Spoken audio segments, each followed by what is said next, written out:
जय जय राधा वल्लभ श्री हरिवंश। जय जय श्री वृंदावन श्री बनचंद। जय जय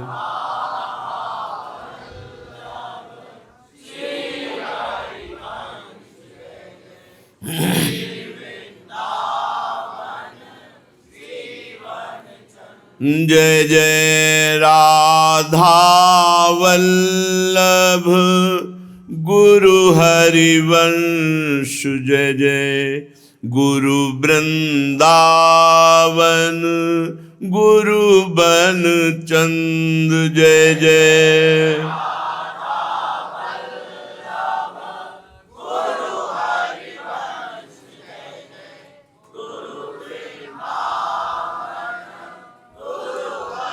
चंद। जय जय राधा वल्लभ श्री हरिवंश। जय जय श्री वृंदावन श्री बनचंद। जय जय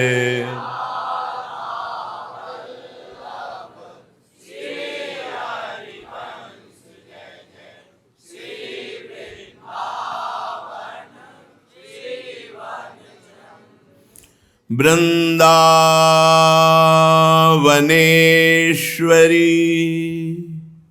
तवैव पदारविंदम प्रेमामृतैकमकरंद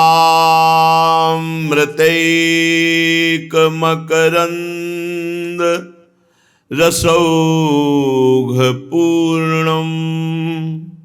हृद्यर्पितं मधुपते स्मरतापमुग्रं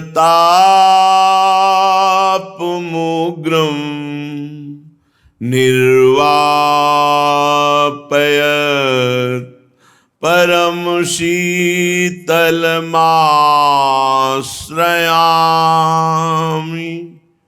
निर्वापयत् परम शीतल माश्रयामि। परम सच्चिदानंद घन प्रेमानंद स्वरूप नवनिभृत निकुंज महामहिम परम पावन श्री वृंदावन धाम। श्री वृंदावन धाम के लाडिले युगल सरकार प्राणाराध्य प्राण प्रिय श्री प्रिया प्रीतम जू, समस्त सहचरी वृंद, खग मृग पशु पंछी तरुलता यमुना रस रानी रजरानी समस्त ब्रजवासी परिकर के चरणों में कोटिशाह नमन। श्रीपाद प्रबोधानंद जी एक बड़ी महिमा की बात बता रहे हैं कि यदि आप वृंदावन वास नहीं कर पा रहे और वृंदावन का नित्य विहार प्रेम रस आपको चाहिए कि हम प्रिया प्रीतम के प्रेम रस में डूबें, तो किसी वृंदावनवासी रसिक में आसक्ति कर लो। भगवत प्रेमी महात्मा में आसक्ति मोक्ष का खुला हुआ द्वार है। भगवान कपिल देव जी माता देवहूति से कहते हैं, हे माँ, जो आसक्ति संसार में बंधन का कारण है, वही जब भगवत प्रेमी महात्मा से हो जाती तो मोक्ष का खुला हुआ द्वार हो जाता है। पर महात्मा से आसक्ति होना बहुत कठिन है। देवर्षि नारद जी कहते हैं, पहली बात तो महात्मा मिलना ही कठिन है। भगवान श्री कृष्णचंद्र जी गीता जी में कहते हैं, सा महात्मा सुदुर्लभा, जो सर्वत्र अपने भगवान को देखता है ऐसा महात्मा दुर्लभ है। देवर्षि नारद जी कहते हैं, महत्संगस्तु दुर्लभ हो, महात्मा का संग बड़ा दुर्लभ है। अगर मिल भी जाए तो अगम्यो, निर्वाह करना मुश्किल है, क्योंकि अपनी मनमानी अपना अहंकार वहाँ टिकने नहीं देता। और यदि उन निरपेक्ष महापुरुष की निरपेक्षता को सहते हुए अपनी आसक्ति बढ़ाता जाए तो अमोघस्य निश्चित भगवत प्राप्ति हो जाए। तो श्रीपाद प्रबोधानंद जी महाराज कहते हैं, श्री वृंदावन जीवना। कैसा वो महात्मा होना चाहिए जिससे हमारी आसक्ति है, या आसक्ति हो? बोले जिसका जीवन ही वृंदावन हो, वृंदावन से कभी बाहर न जाता हो। श्री वृंदावन जीवना इहि महाभागा। वो महान भाग्यशाली यदा जीवना, जिसका जीवन बन गया हो, ऐसा महापुरुष जिसका जीवन वृंदावन है, ऐसा महापुरुष जिसका जीवन बन गया हो कि हम उसके बिना जी नहीं सकते। ये बड़ी बात है। सबको अपनी बात रखकर अपने मन की अनुकूलता हरि गुरु से चाहिए, लेकिन हरि गुरु को अनुकूलता देना ये ढूंढने में भी नहीं मिलता है। हरि गुरु आपको शरण में रखे हैं, आपका पालन पोषण कर रहे हैं, अध्यात्म और बाह्य व्यवहार का भी। एक आदमी किसी प्यासे को पानी पिला दे तो कैसी कृतज्ञता होती, धर्मात्मा पुरुष के हृदय में बड़ी नम्र दृष्टि से देखता है। और जिन्होंने अपना जीवन तप, भजन, अनुभव, लोक व्यवहार की सारी आवश्यकताएं आपकी पूर्ति कर रहे हैं, उनसे हमारी कितनी प्रीति होनी चाहिए, प्रभु से भी बढ़कर। गुरु गोविंद दोऊ खड़े तो काके लागों पाए, तो बलिहारी गुरु आपने। पहले गुरुदेव की दंडवत करो, जिन गोविंद दियो बताए। गोविंद तो हृदय में थे, दुर्दशा थोड़ी रुकी। जब गोविंद गुरु रूप में आए तब हमारी बात बनी। गुरुजनों से ऐसी आसक्ति की जिया न जाए उनके बिना। ऐसा कोई बिरला ही प्रेमी होता है। ऐसे प्रेमी के हृदय में कई तरह की संभावनाएं उठती रहती हैं। अधिक प्रीति मन भा संदेहा। तब क्या होगा जब ये नहीं होंगे? चिल्ला चिल्ला के रोना आता है।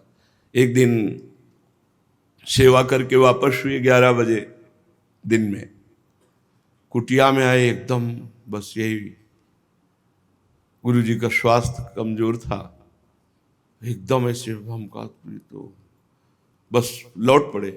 रोते हुए गए, महाराज जी से रसोई में बैठे थे शांत। क्या हुआ? एकदम चरणों में गिर गए। महाराज जी पता नहीं मन में क्या हो रहा है, ऐसा आ रहा है। क्या गुरु को तुमने मरण धर्मा समझा है? गुरु अविनाशी है। जब तक तुम गुरु स्वरूप को नहीं प्राप्त हो जाते तब तक गुरु तुमसे विलग होने वाला नहीं। जाओ, बच्चों जैसा व्यवहार करते, चलो जाओ। वो तो ऐसे ही क्षण में टाल दी, फिर एकांत आ गए। आसक्ति हम जी नहीं सकते। बस आप मुस्कुराते रहो, कभी और कुछ नहीं चाहिए। आप सुखी रहो, आप प्रसन्न रहो, आप मुस्कुराते रहो। मुझे है ना कि मेरे गुरुदेव हैं, मेरे प्राणनाथ हैं, बस इतने से ही हम काट लेंगे। हैं, बस इतने से ही चल जाए। आप नहीं तो हमारी सत्ता नहीं, हमारा जीवन नहीं, हम कुछ नहीं, आप हमारे जीवन।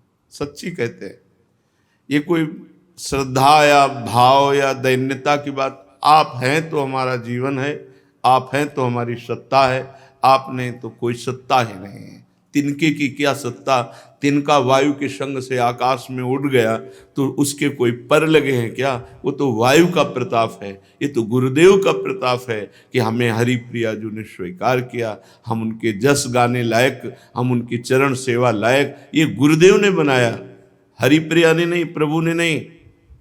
क्योंकि प्रभु तो अनंत जन्मों में हमारे हृदय में बैठे रहे। जब गुरुदेव रूप में हाथ पकड़ा तब हमारी बात बन गई। तो महाभागा यदा जीवना, वो बड़ा महाभाग्यशाली है जिसका ऐसे महापुरुष जीवन है, जिनका श्री वृंदावन जीवना। ई महाभागा यदा जीवना, जिनका जीवन श्री वृंदावन है, श्री वृंदावन रानी है, महाराज हैं। ऐसे महापुरुष हमारे जीवन बन जाए। लेकिन विषयी पुरुष से प्रेम हो सकता है, निर्विषय निरपेक्ष महापुरुष से कभी नहीं हो सकता। ये तो उनकी करुणा बरस रही है। अब ने निरपेक्ष स्वरूप तो देखा ही नहीं किसी ने। 6 महीने सेवा में एक बार आंख उठा के नहीं देखा, बस ग्रीवा नीची, यमुना जी से किसी से कोई संभाषण ही नहीं। कैसी हम तुम्हें बताएं कि कैसी कैसी अव्यवस्था, भीषण गर्मी में 20 साल, कहीं कोई बिजली नहीं, कहीं कोई पंखा नहीं, कहीं किसी गृहस्थ का आना नहीं। तेहरा से सुबह जा करके चून मांग करके वो सीखी, 2 रोटी सेकी, सब्जी की व्यवस्था हुई नहीं। ऐसे क्या महापुरुषों ने प्रियालाल के लिए अपने जीवन को अर्पित किया, देखा है। निरपेक्षता की मूर्ति महापुरुष जन, निरपेक्षता और हमारी आसक्ति, हम जी नहीं सकते आपके बिना। लगता है एक बार हमारे प्रभु हमारी तरफ देख ले, बस मुस्कुरा दे, ऐसा लगा निहाल हो गए। ये आसक्ति, उनकी निरपेक्षता और हमारी आसक्ति की होड़ होनी चाहिए। गुरु निरपेक्ष और शिष्य आसक्त, सारा खेल ये गुरु कृपा का है। ये जितना ज्ञान तुम शास्त्र 18 पुराण कंठस्थ कर लो, गुरु कृपा नहीं तो जड़ चेतन ग्रंथि का भेदन करने वाला ज्ञान नहीं जागृत होगा। ये बहुत अनुभव की बात कहता हूं। गुरु कृपा से क्या नहीं हो सकता। अरे देखा अपने अंतःकरण को देखा, अपने जीवन को देखा। बस महाभागा यदा जीवना, वो महाभाग्यशाली जो हाथ जोड़े खड़ा है, बस मारो पीटो तिरस्कार करो, प्रेम मिले ना मिले, भगवान मिले ना मिले, मेरे भगवान आप हो, मैं आपको छोड़कर नहीं, तो कोई ठौर नहीं है, कोई ठौर नहीं। मेरा भजन है आपको देखना, मेरा भजन है आपको देखना। गुरु का मुख चंद्र और शिष्य के नेत्र चकोर, इससे बड़ा भजन क्या हो सकता है। श्री गुरु मुख चंद्रमा, शिष्य नयन चकोर, 8 पहर निर्खत रहे गुरु चरणन की ओर। इससे बड़ी सिद्धि कौन हो सकती। जो गुरु चरणों का दर्शन करते हुए हमारे परब्रह्म परमात्मा हमारे सामने बैठे, कौन सी साधना करनी। मैं इनको देख रहा हूं, इनकी आज्ञा पे हूं, इनकी जूठन खाता हूं, इनकी दास्ता में हूं, मुझे कोई परम पद नहीं चाहिए, बस जहां ये वहीं मैं। ऐसी परम आसक्ति। दपेतेवत वल्लभा नहीं तदा वृंदाटवी दुर्लभा। जिसका वल्लभ बन गए, वल्लभ माने प्राण प्यारे, सेवक जी कहते हैं रसिकन सो प्रीतम कहे, प्रीतम माने इससे बड़ा कोई प्यारा नहीं। जिसका वल्लभ बन गए, वल्लभ के दास, रसिक महापुरुष जिनके वल्लभ बन गए, प्राण प्रीतम बन गए, तो बोले नहीं तदा वृंदाटवी दुर्लभा। वृंदावन का कोई भी वैभव उनके लिए दुर्लभ नहीं। प्रिया प्रीतम प्रेम नित्य विहार सब उनको प्राप्त हो जाएगा। तादृक सत्तम सत्कृपात उदिता वृंदावने चेन महा। एक दिन कुछ अनुभव गुरु कृपा से हुआ, बताया जाके कि महाराज जी आज ऐसा ऐसा ऐसा, तो ऐसे हाथ पकड़ा और कहा देखो तुम्हारा भार श्री जी ने ले लिया है। इसमें मेरा कहीं कोई ऐसा ना समझो कि मैं दैन्यता से कह रहा हूं, मेरा कहीं कोई, ये तुम्हारा भार श्री जी ने ले लिया है। आज से तुम ऐसा अनुभव करो,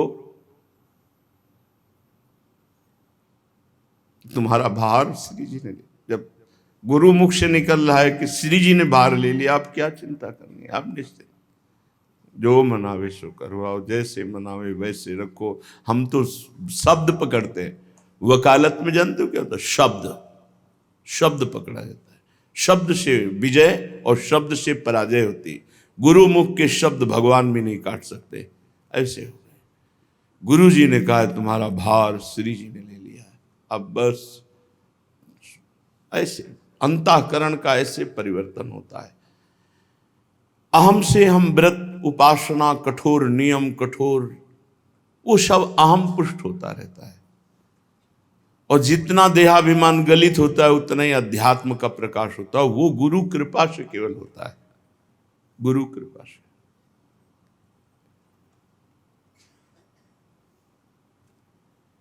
नींव गुरु कृपा से, महल गुरु कृपा से, बिहार गुरु कृपा से। ये तीनों बातें देखिए।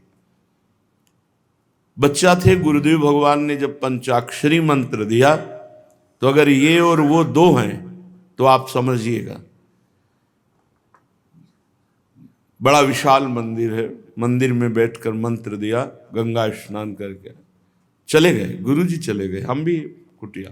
फिर बुलाया और कहा सुनो सुनो, प्रेरणा हो रही है, ये मंत्र तो कुछ दिन अभी जपना, ये आगे जपना। और मंत्र दिया प्रभु का, श्री कृष्ण चंद्र जी का। मुझे समझ में नहीं आया कि ऐसा कैसे, क्यों किया। नींव वहीं से पड़ी और कैसे कैसे कैसे कैसे सब गुरु कृपा ही केवलम, गुरु कृपा ही केवल। वो धन्य है, तभी कह रहे हैं ई महाभागा यदा जीवना, जिनका रसिक महापुरुष गुरुदेव जीवन है, धन्य भाग है। शिष्य हो के गुरुदेव का बल जागृत ना हो, इसका मतलब आपका कनेक्शन नहीं है। गुरुदेव का बल जागृत है, गुरुदेव के अधीन प्रिया प्रीतम, अब मेरा क्या होगा इस विषय में थोड़ी चिंतन होना है। नहीं नहीं नहीं, हम तो बहुत बड़ी जगह बैठ गए, बहुत बड़ी जगह मिल गई। प्यारी जू और प्यारे जू जिनके प्रेम के अधीन हैं, उनका कैसे तो बताएं। ई महाभागा यदा जीवना, जिसने रसिक महापुरुषों को अपना जीवन दे दिया, सच्ची मानिए जैसे लोहे को कुछ नहीं करना पड़ता, पारसमणि के स्पर्श से सोना बन जाता है, ऐसे आप उस सरिस चाहें सबकी नाम। कैसे तुम्हें बताएं। एक दिन बड़े प्रफुल्लित हृदय में मस्त लाडली कुंज में, कभी कभी महाराज जी की बहुत गंभीर दशा, कभी बहुत प्रसन्न मुद्रा। इधर से आए, बच्चों की तरह गले में हाथ डाला और 2-3 राउंड लाडली कुंज के लगाए और कहा सुनो। और महाराज जी ने अपना नाम लिया, कहा आप दो। महाराज बस ऐसे, ये थोड़ी हम भी गले में हाथ डाल ले, और ऐसे महाराज जी वो गले हाथ रहे। ऐसा लग रहा था कि मतलब कैसे कैसे उनके प्यार, उनके दुलार। महापुरुष जन अपनी कभी रुद्र दृष्टि, कभी वात्सल्य दृष्टि।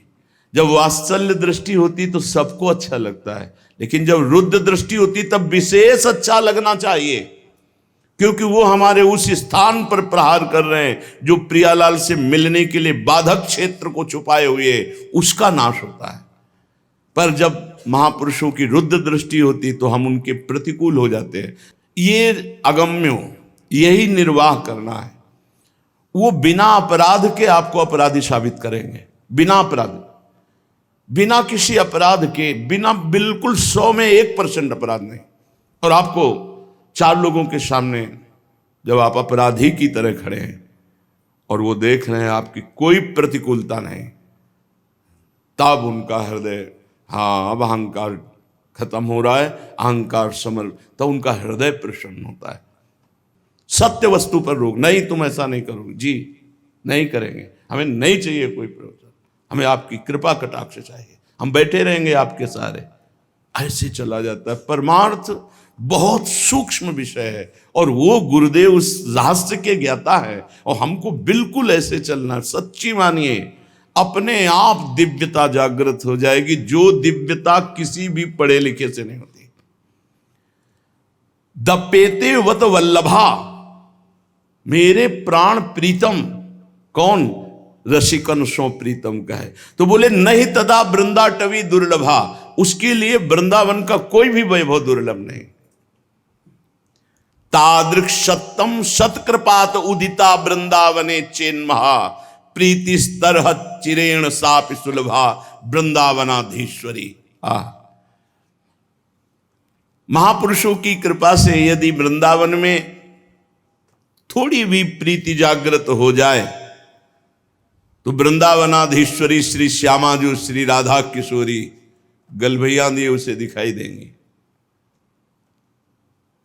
कैसे सब हृदय की बातें हृदय में ही हैं। भाई इतना जरूर कहते हैं कि रसिक महापुरुषों की शरणागति की बिना ये जो दिव्यता है अध्यात्म की उदय नहीं होती। ये सब ये जो विषय प्रधान, धन प्रधान, सुविधा भोगी, अहंकार पोषी, ये रसिक महापुरुषों का लाभ नहीं ले पाते, नहीं ले पाते। क्यों? क्योंकि उनकी बुद्धि चलती है, और यहां ये रस कै बच्चा के पेट और घट करे बिना, बिल्कुल उनके बच्चा बन जाओ, बिल्कुल छोटे बन जाओ, कोई ज्ञान उनके आगे मत बघारो, जैसा वो कहें वैसा करो, बस हो गया।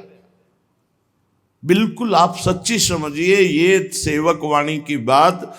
अब जो ही कहें करें हम सोई, आयस लिए चले निज दासी, मन क्रम वचन त्रिशुद्ध सकल मत, हम श्री हित हरिवंश उपासी।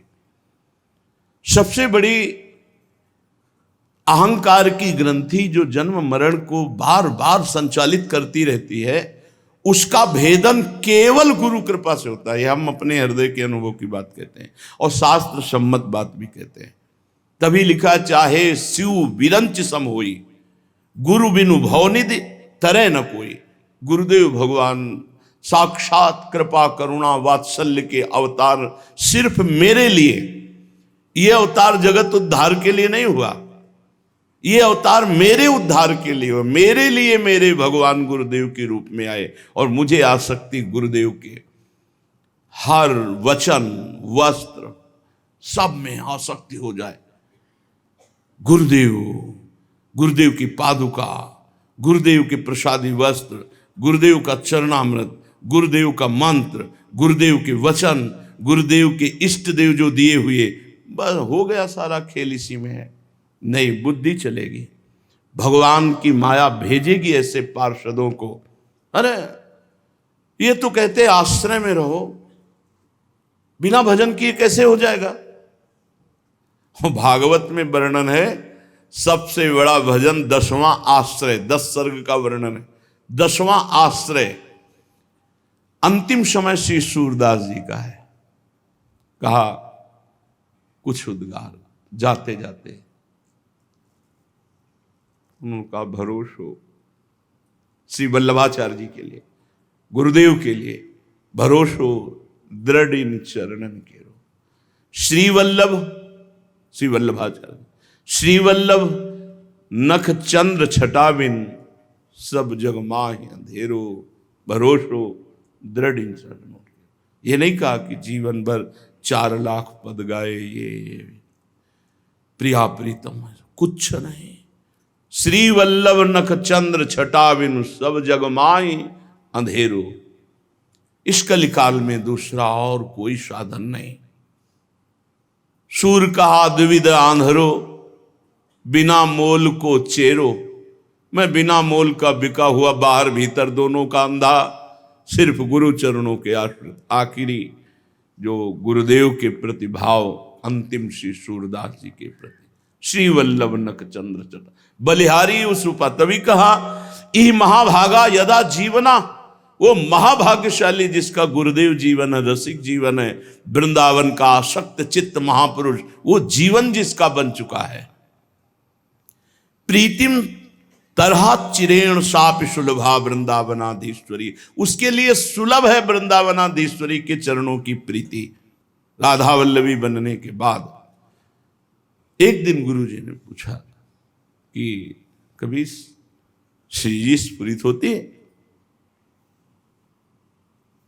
ऐसे मस्ती में, कभी कभी बड़े मस्ती में। यहां महाराज जी आप जब स्फुरित करेंगे तो भले स्फुरित हो जाए, अभी तो बादग्राम चलते हैं, बादग्राम चलते हैं। आप क्या सुनते, मूर्तिमान सहचरी, शांत भाव, दास्य भाव, सख्य भाव, वात्सल्य भाव, गोपी भाव, सहचरी, सहचरी भाव के सिद्ध महापुरुष। ये हमारे गुरुदेव इसलिए नहीं कह रहे, वो हैं अद्वितीय, इस समय अद्वितीय, जो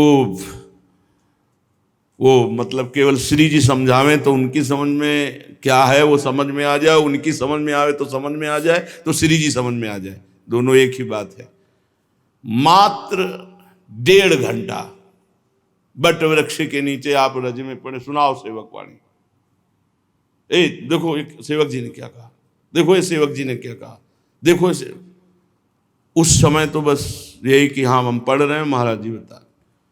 सेवक वाणी पूरे होते होते एक ऐसी उमंग बढ़ी कि मन क्रम वचन त्रिशुद्ध सकल मत, हम श्री हित हरिवंश उपासी। आप लोग जो स्वाद ले रहे, हम किसी को बैठ करके एकांत में अनन्य धर्म की शिक्षा नहीं दी, लेकिन अनन्य धर्म है कोई मिलावट है आप में? बोलिए। आपकी उपासना ये गुरु कृपा। यहां जो ठास के धर दिया, हम बोले कुछ भी, तुम्हारे हृदय में वही बैठेगा जो हमारे हृदय में है। आप देख लो, सेवा में और कुछ विराजमान किए हो क्या? कुछ और? बस मात्र हमारे में एक बच्चे को बुला के पूछ लो, वो एक छोटा सा बच्चा पूछा, कैसे हो भाई? श्री जी की कृपा है, श्री जी की कृपा है। नहीं, लाल जी की जय बोले तो हमारे भाई श्यामाजू को राज। ऐसे उत्तर बच्चे देते हैं जो निष्ठा का चरम स्वरूप है। प्रीतिस तरह चिरेण साप सुलभा वृंदावनाधीश्वरी। उसके लिए सुलभ हो जाता है वृंदावनाधीश्वरी का प्रेम, जो वृंदावन। इसीलिए कहा रे मन, गुरुदास जी कह रहे, रसिकन संग बिन रंच न उपजय प्रेम। रंच मात्र प्रेम नहीं उदय होता। कब के मर गए होते, प्रारब्ध कर्म कब नष्ट कर दिया होता। उनका दुलार, उनकी कृपा, उनका संकल्प, ये जो हो रहा है ना, यंत्र है प्रेमानंद, यंत्री है महाराज जी। जो बटन दबाते हैं वही हो रहा है। उनका प्रकाश, उनका मौन, इनका मुखर, साउंड ये चिप वो तभी चल रहा। आप सच्ची बात मानना, हृदय की कह रहा हूं। प्रतिपल उनका बल ऐसे हमको बल देता रहता है। नहीं तो जिसके शरीर में पीड़ा केवल हो, उससे पूछो आओ प्रवचन करो। फिर जिसकी किडनी फेल हो, 1 मिनट का टाइम नहीं दिनचर्या में, गुरु कृपा ही केवलम।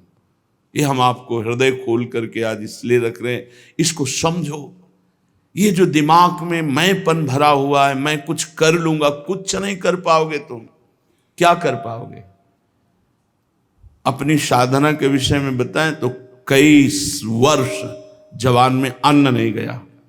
वृंदावन में बैठे कई वर्ष अन्न नहीं गया।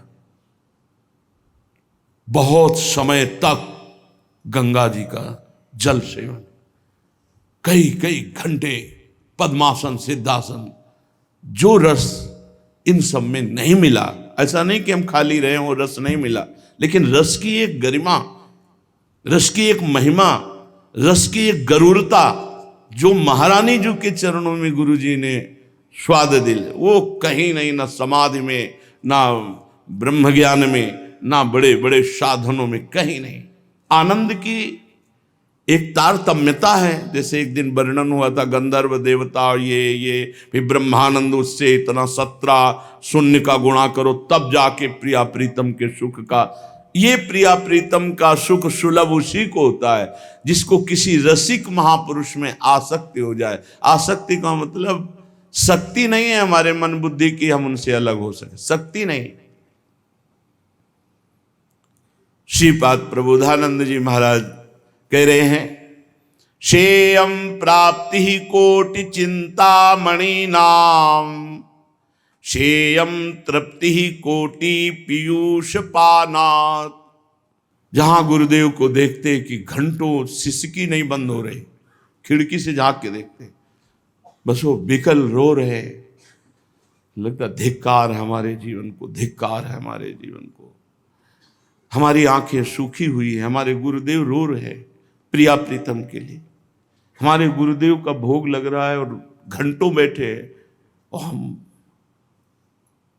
रात के उठे लघु शंका के लिए देखा, तब अरे यार धिक्कार है तुम्हारे जीवन को, गुरुदेव बैठे हैं तुमसे। जाओ। महापुरुषों का संग महापुरुष बना देता है। महापुरुषों का संग हृदय में वो आग पैदा करता है जिससे भजन की भूख बढ़ती है। अरे ये बैठे, जब गुरुदेव को रात्रि, गुरुदेव कभी 2 बजे के पहले नहीं सोए। ये हम जब दिनचर्या में सेवा में वहां कुटिया में रहे, कई 2 बजे के पहले नहीं सोए, 2 बजे के बाद सोए, 3, 4, 5 बजे शौच स्नान दिनचर्या ऐसी। बस 2-3 घंटे यही विश्राम ने पूरी रात शांत, परिक्रमा मार्ग के बगल में कुटिया, पूरी रात। जब उनको देखो भजन करते तब हृदय जलता है। अरे धिक्कार तुम्हारा जीवन, देखो ये भजन में लगे, हम ऐसे। फिर जाको फिर भजन में बैठो, फिर भजन में बैठो। पूरा जीवन भजन में महापुरुषों के संग से होता है।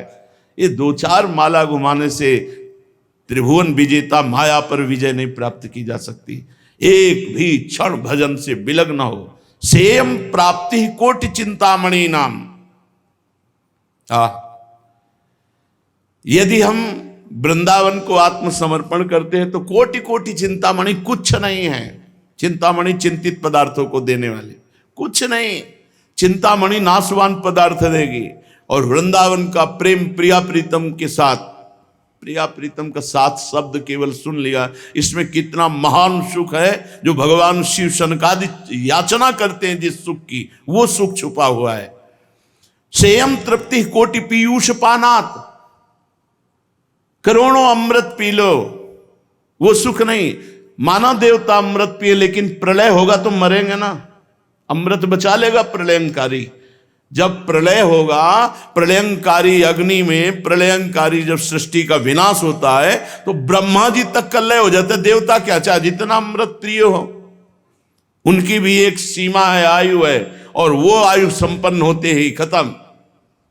एकमात्र भगवान का परम धाम, भगवान की प्राप्ति। इसीलिए कह रहे हैं जब चिंतामणि और अमृत की तरफ लुभायमान नहीं होना तो नारकी विषयों की, नारकी संपत्ति की क्या, ये सब नारकी संपत्ति है। चिंतन करते करते मरे, फिर कीड़ा मकोड़ा सांप बने। केवल चिंतन ही तो है कि इतने अमरपति, इतने खरबपति।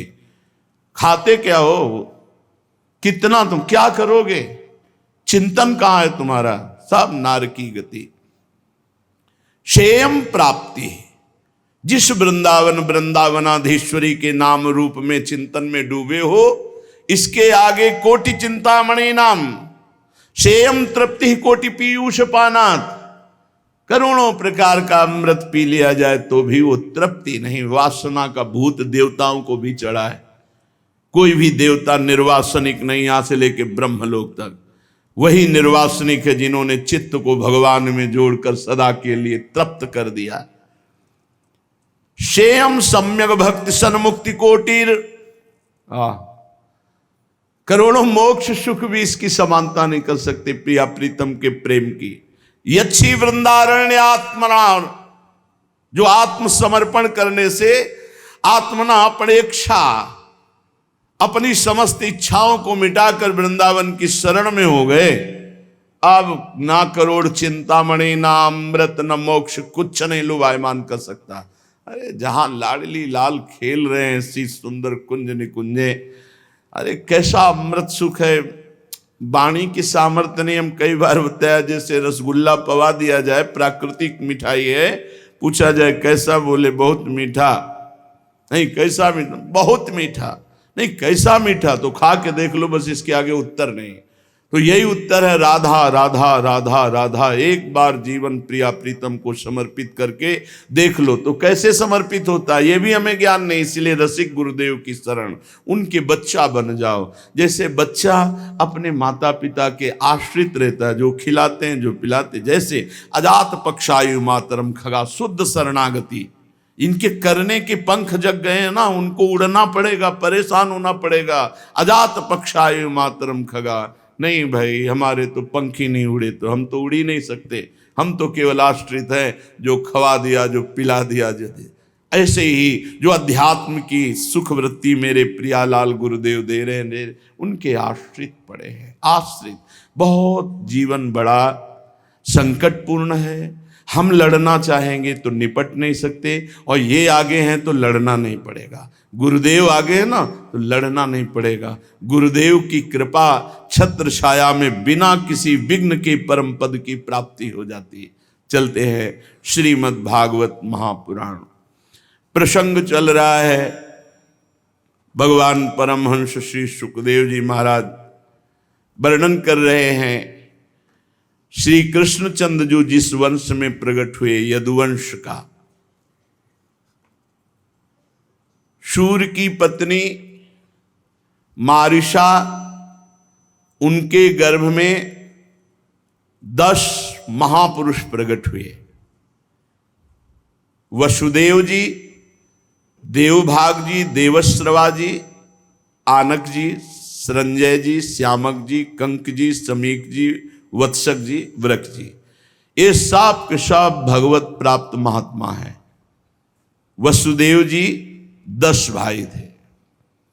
ये सूर्य की पत्नी मारीसा से प्रकट हुए। जिस समय वसुदेव जी प्रकट हुए उस समय देवताओं की दुंदुभियां बजने लगी, पुष्प वर्षा हुई, इसलिए वसुदेव जी का एक नाम हुआ आनक दुंदुभी। यही परब्रह्म परमात्मा भगवान श्री कृष्ण के पिता कहलाने का महासौभाग्य प्राप्त किया। वसुदेव जी की 5 बहनें थी। शूरपुत्री, प्रथा, जो कुंती भोज के कोई संतान नहीं थी, इसलिए सूरसेन ने उन्हें प्रथा नाम की अपनी बड़ी कन्या दे दी थी। ये सगी बहन है वसुदेव जी की, इसलिए भगवान श्री कृष्ण की बुआ हुई।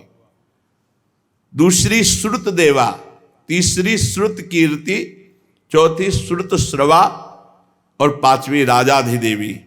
ये 5 वसुदेव जी की बहनें थी, शूरसेन की पुत्री, भगवान श्री कृष्ण की बुआ।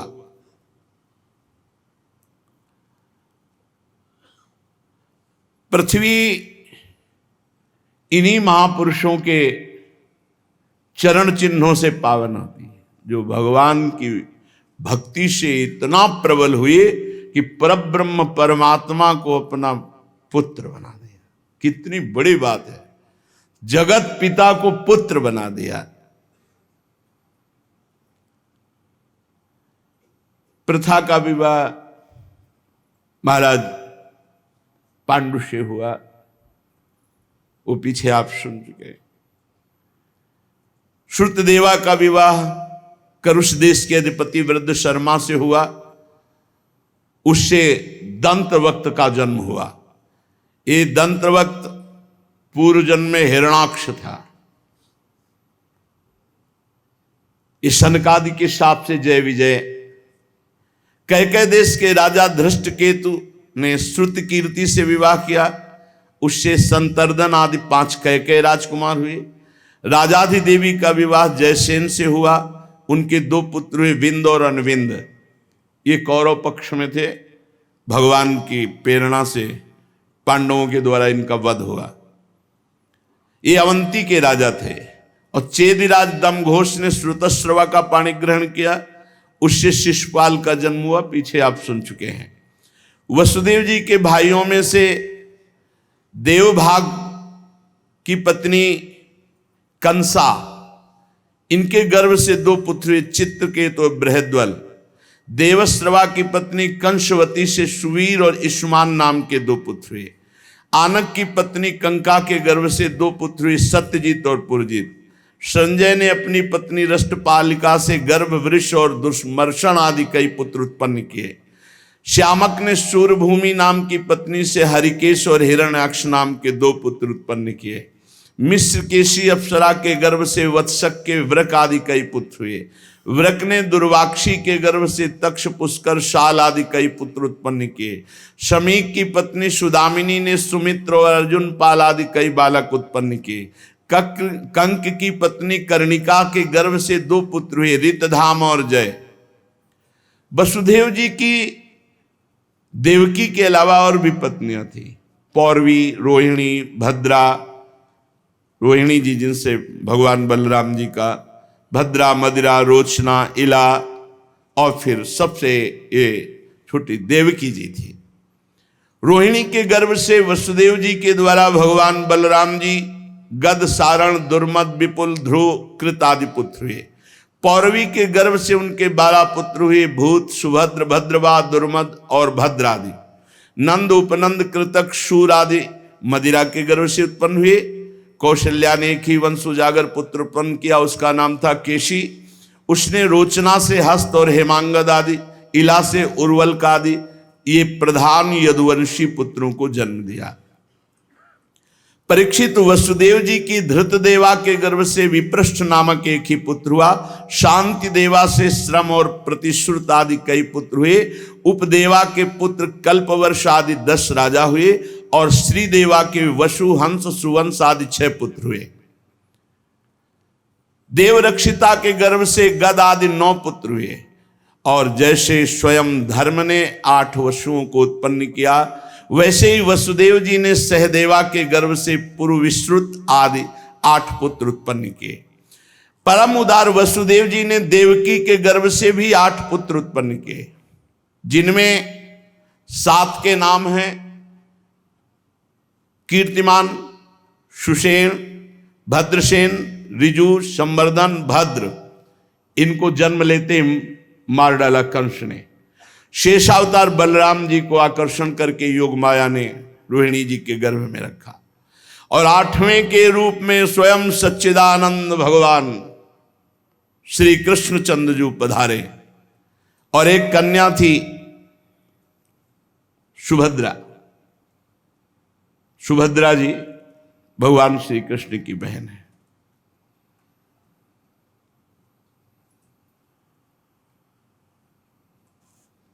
जब जब संसार में धर्म का ह्रास होता है और पाप की वृद्धि होती है, यदा यदेहि धर्मस्य क्षयो वृद्धिश्च पापमनः तदा तो भगवान ईशा आत्मानं सृजते हरि। नाहृष्य जन्मनो हेतु कर्मणो वा महीपते आत्ममाया विनेशस्य परस्य दृष्टुरात्मना। जब धर्म का ह्रास होने लगता है और धर्म बढ़ने लगता है, तब सर्वशक्तिमान भगवान श्री हरि स्वयं पधारते हैं। परीक्षित, भगवान सबके दृष्टा हैं, भगवान सबकी आत्मा है, भगवान सबसे असंग हैं। इसीलिए उनकी आत्मस्वरूपिणी योग माया के अतिरिक्त भगवान के जन्म लेने की बात और नहीं कही जा सकती। कि वो अपनी योग माया का आवरण करके प्रकट होते हैं। भगवान कहीं बालक की तरह गर्भ में रहना, जन्म लेना, ये भगवान की योग माया का विलास है। जीव के जन्म, जीवन और मृत्यु ये कारण से होते हैं। भगवान अकारण कृपा करके अवतार लेते हैं। भगवान का आना केवल अनुग्रह है, केवल कृपा है।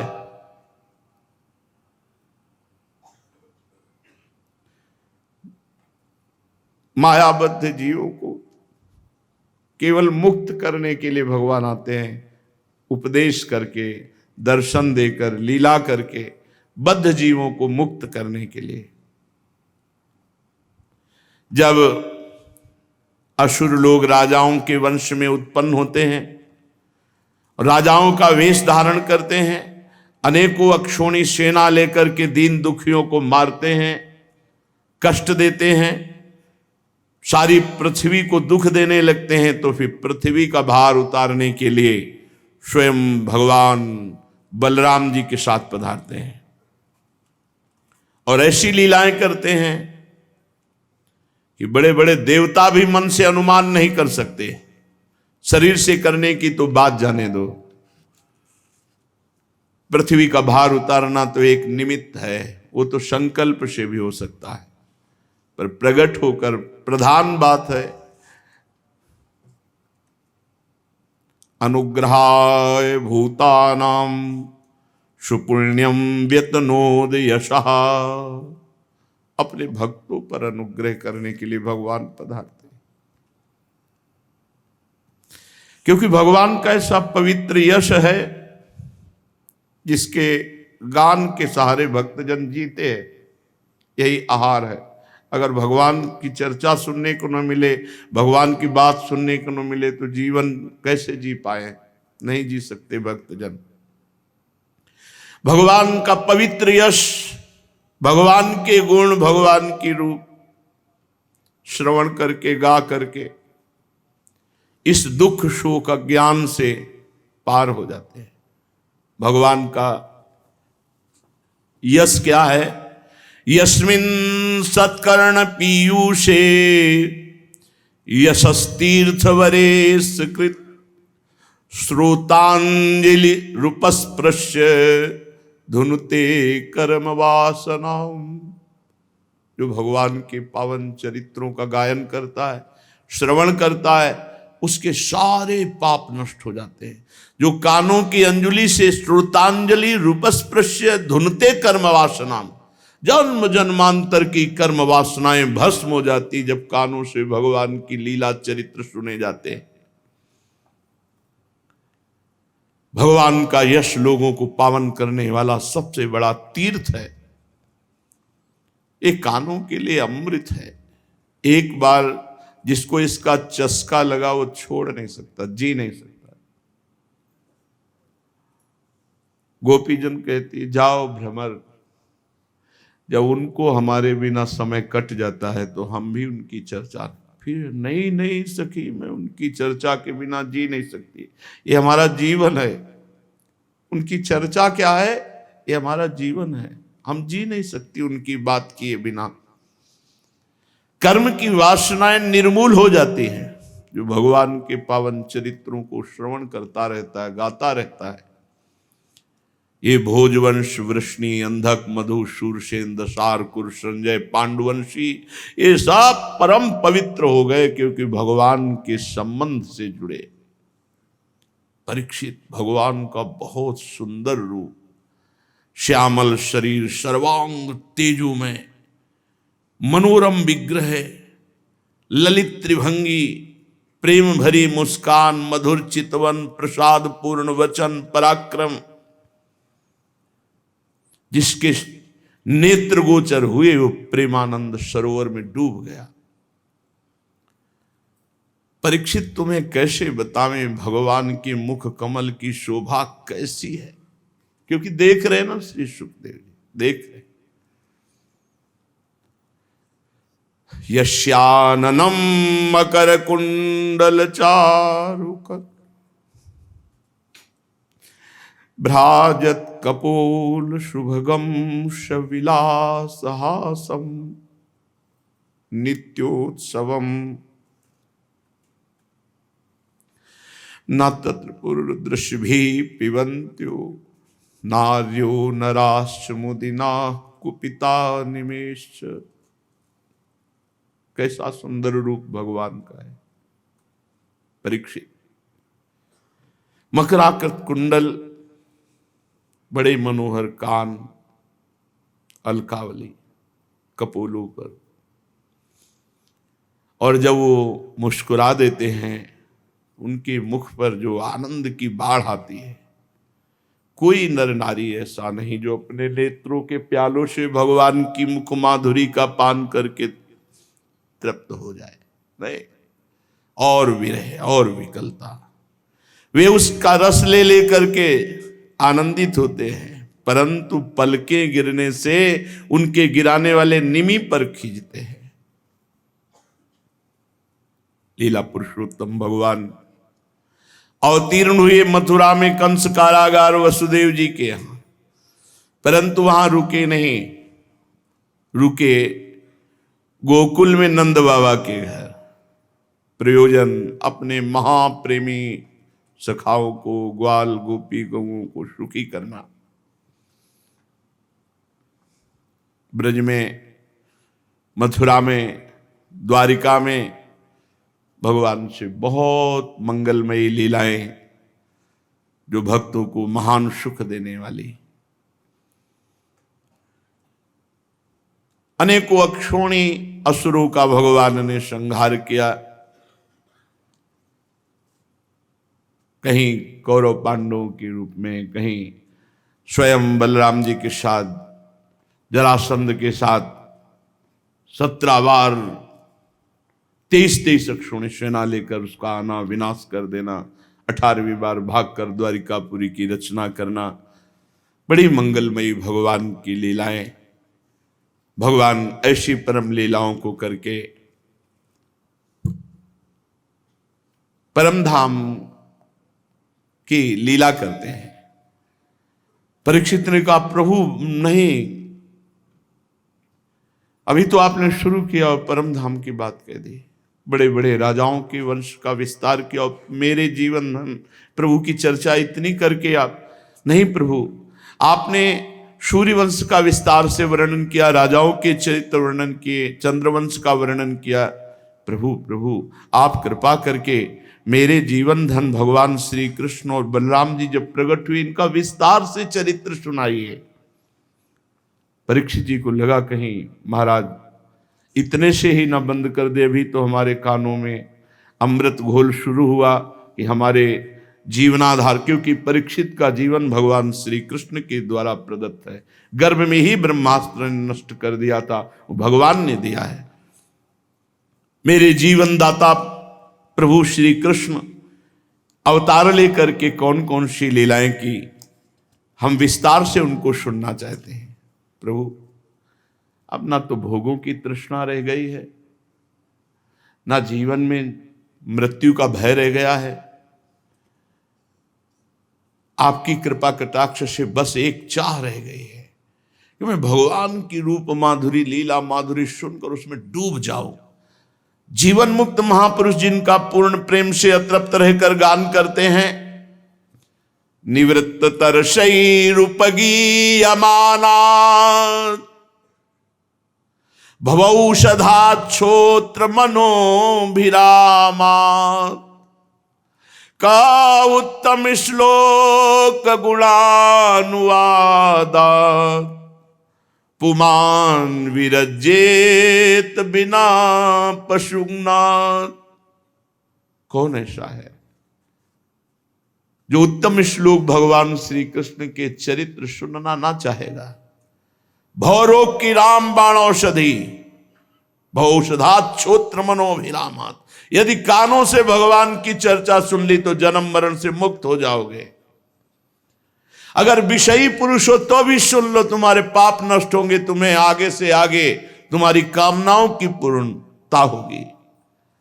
और जीवन मुक्त महापुरुषों का तो आहार है यही भगवान का चरित्र। भगवान श्री कृष्ण चंद्र जी के ऐसे सुंदर सुखद रसीले गुणानुवाद से ये पशुघाती आत्मघाती मनुष्य के अतिरिक्त और ऐसा कौन होगा जो विमुख हो जाए भगवान की चर्चा से, भगवान की चर्चा ना सुने। महाराज श्री कृष्ण तो मेरे कुलदेव हैं।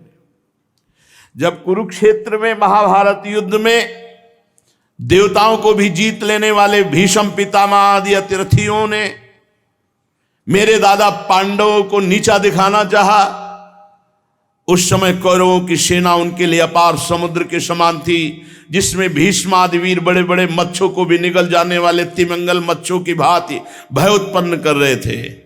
परंतु मेरे स्वनाम धन्य पितामह युधिष्ठिर भगवान श्री कृष्ण की चरण कमलों की नौका का आश्रय लेकर उस महायुद्ध वे अनायास ऐसे पार हो गए, ठीक वैसे ही जैसे कोई मार्ग में चलता हुआ स्वभाव से बछड़े के खुर का गड्ढा पार कर जाए।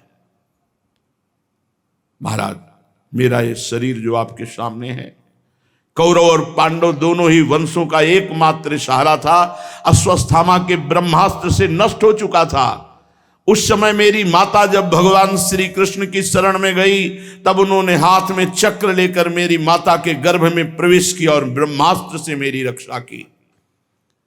केवल मेरी ही बात नहीं, वे समस्त शरीरधारियों की आत्मा हैं, अमृतत्व का दान करते हैं। पर जीव जो भगवान से विमुख होकर विषयों में विचरण करता है, उसी को भगवान काल रूप और मृत्यु रूप से अनुभव में आते हैं। भगवान का नर रूप धारण करना ये तो एक लीला है। आप मेरे प्राणाधार उन्हीं श्री कृष्ण के ऐश्वर्य और माधुर्य से परिपूर्ण लीलाओं का वर्णन कीजिए। आपने अभी बताया कि बलराम जी रोहिणी के पुत्र थे, और आपने जब देवकी के पुत्रों की गणना की तो बलराम जी का उसमें भी नाम आया, तो दूसरा शरीर धारण किए बिना दो माताओं का पुत्र एक कैसे हो सकता है? असुरों को मुक्ति देने वाले और भक्तों को प्रेम वितरण करने वाले भगवान श्री कृष्ण अपने वात्सल्य स्नेह से भरे हुए पिता का घर छोड़कर ब्रज में क्यों गए? यदुवंश शिरोमणि भक्तवत्सल प्रभु नंद आदि गोप बंधुओं के साथ कहां कहां निवास किया।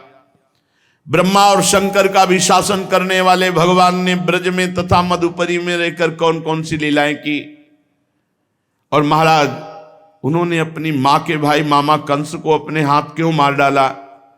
मामा होने के कारण वो पूजनीय था, मारे जाने योग्य नहीं था, क्यों मारा? मनुष्याकार सच्चिदानंद में विग्रह प्रकट करने वाले भगवान श्री कृष्ण द्वारिकापुरी में यदुवंशियों के साथ कितने वर्षों तक निवास किया? प्रभु की सेवा में कितनी पत्नियां थीं?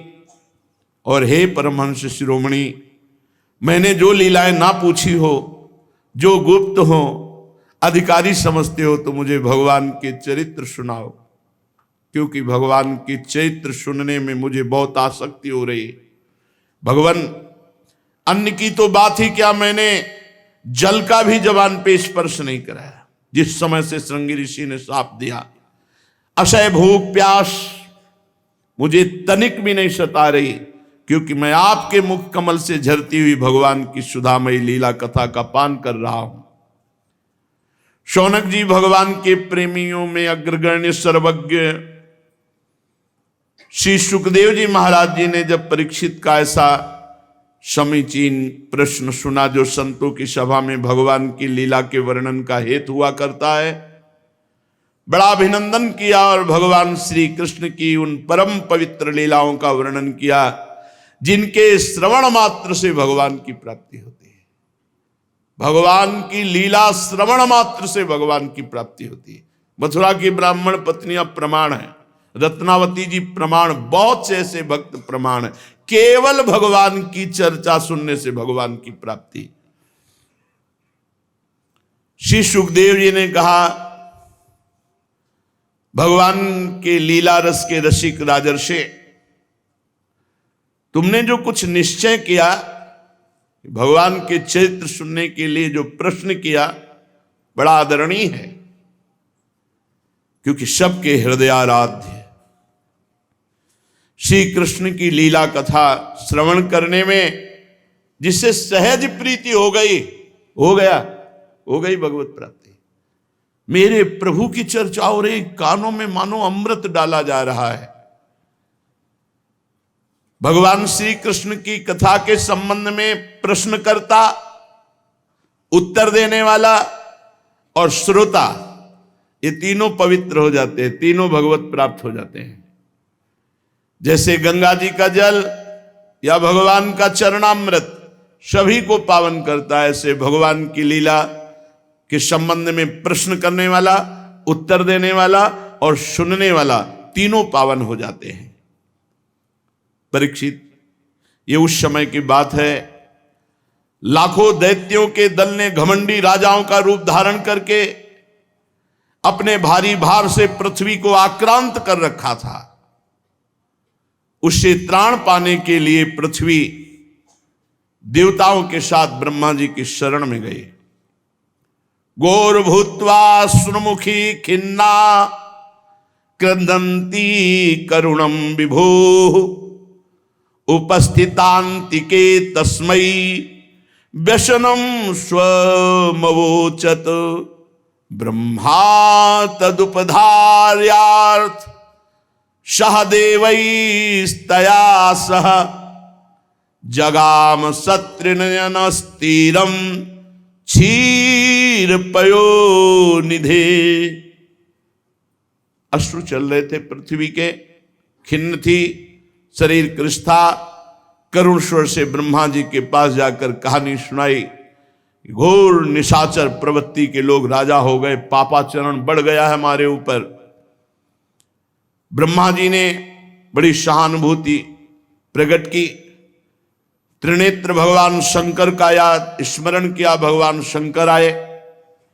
अन्य प्रमुख लोकपाल ब्रह्मा जी, गौ रूप धारण किए हुए पृथ्वी, ये सब क्षीर सागर के तट पर गए, जहां शेषशाही भगवान शांताकारम भुजग शयनम,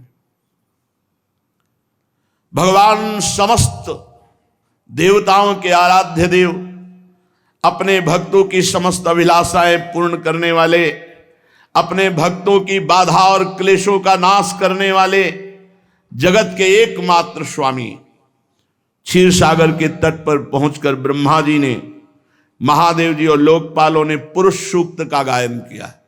पुरुष सूक्त शास्त्र शीर्षा पुरुषा सहस्राक्षा सहस्त्रपाद, संपूर्ण पुरुष सूक्त जो ही गायन हुआ तो ही ब्रह्मा जी समाधिस्थ हो गए। समाधि अवस्था में भगवान को देखा कि शेष की पर्यंक शैया पर भगवान सच्चिदानंद विराजमान है। समाधि स्थिति में कहा, ब्रह्मा समस्त देवताओं से कहो अब घबराने की बात नहीं है, मेरी आज्ञा का पालन करो। मैं ईश्वरों का ईश्वर काल शक्ति के द्वारा पृथ्वी का भार हरण करने के लिए स्वयं अवतार ले रहा हूं। इस बार स्वयं भगवान पधार रहे हैं। तुम सब अपने अंशों से यदुकुल में जन्म लो और मेरी लीला में सहयोग करो। स्वयं पुरुषोत्तम भगवान इस बार प्रकट हो रहे हैं। प्रियतमा श्री जी की सेवा के लिए समस्त देवांगनाएं जन्म ग्रहण करें। स्वयं प्रकाश अनंत महिमाशाली भगवान शेष जी, वो भी भगवान के साथ प्रकट हो रहे हैं, इस बार बड़े भाई के रूप में। भगवान की वो ऐश्वर्य शालिनी महाशक्ति योग माया जिसने सारे जगत को मोहित कर रखा है, वो भी अवतरित हो रही अंश रूप से। श्री सुखदेव जी कहते, परीक्षित, ब्रह्मा जी ने सारी बात देवताओं को बताई और आज्ञा करी और पृथ्वी को ढांढस बंधाया कि अब तुम्हारा महासौभाग्य उदय होने वाला है। स्वयं भगवान अवतरित हो रहे हैं। पृथ्वी, समस्त लोकपाल देवता, भगवान शंकर अपने अपने स्थान को गए। उसी समय यदुवंशी राजा थे शूरसेन। वे मथुरापुरी में रहकर माथुर मंडल और शूरसेन मंडल का राज्य शासन करते थे। मथुरा समस्त यदुवंशी नरपतियों की राजधानी थी। मथुरा में नित्य भगवान श्री हरि की उपस्थिति बताई। मथुरा नित्य कृष्ण को वास, निस्दिन श्याम न छाड़त पास। मथुरा भगवान यत्रो नित्यम सन्निहितो हरि। मथुरा में सूर्य के पुत्र वसुदेव जी का विवाह देवकी जी से तय हुआ। बड़े धूमधाम से विवाह हुआ। अब नवविवाहिता देवकी के साथ घर जाने के लिए जब वसुदेव जी रथ पर सवार हुए, महाराज उग्रसेन का लड़का कंस अपनी चचेरी बहन देवकी को प्रसन्न करने के लिए सारथी को हटाया और स्वयं रथ हाँकने के लिए घोड़ों की लगाम ली। स्वर्ण और रत्न से जटित रथ पर देवकी जी विराजमान है और सारथी की जगह कंस लगाम पकड़े हुए रथ हाँक रहा है। देवकी के पिता थे देवक। उन्हें अपनी पुत्री पर बड़ा प्रेम था। देवकी को विदा करते समय सोने के हारों से अलंकृत 15,000 घोड़े, 400 हाथी, 1800 रथ और हजारों सुंदर दासियां सेवा में अर्पित की। बहुत बड़ी विदाई के समय सामग्री देवक जी ने दी। शंख तुरी मृदंग दुंदुबियां बज रही, जय जयकार हो रही, बड़े आनंद से विदाई हो रही देवकी जी की। इतने में आकाशवाणी हुई, पथि प्रग्रहिणम कंस माभास्याः शरीरवाक् अस्यास्त्वामष्टमो गर्भो हंतायाम बहसे अबुत। ए पापी कंस, जिस बहन को तू बड़े गर्व से विदा कर रहा है, इसी के गर्भ से प्रकट हुई 8वीं संतान तेरी मृत्यु का कारण बनेगी। मारा जाएगा तू। इसकी 8वीं संतान से।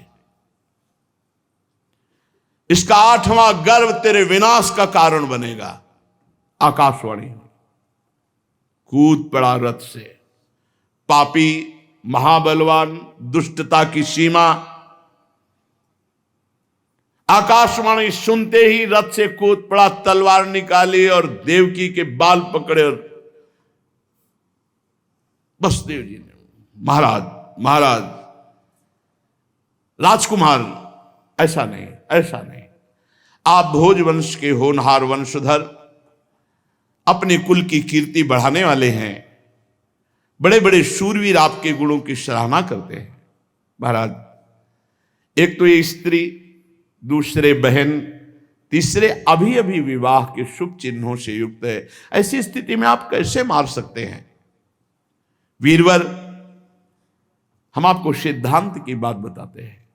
जो जन्म लेते हैं उनके शरीर के साथ मृत्यु भी उत्पन्न होती है।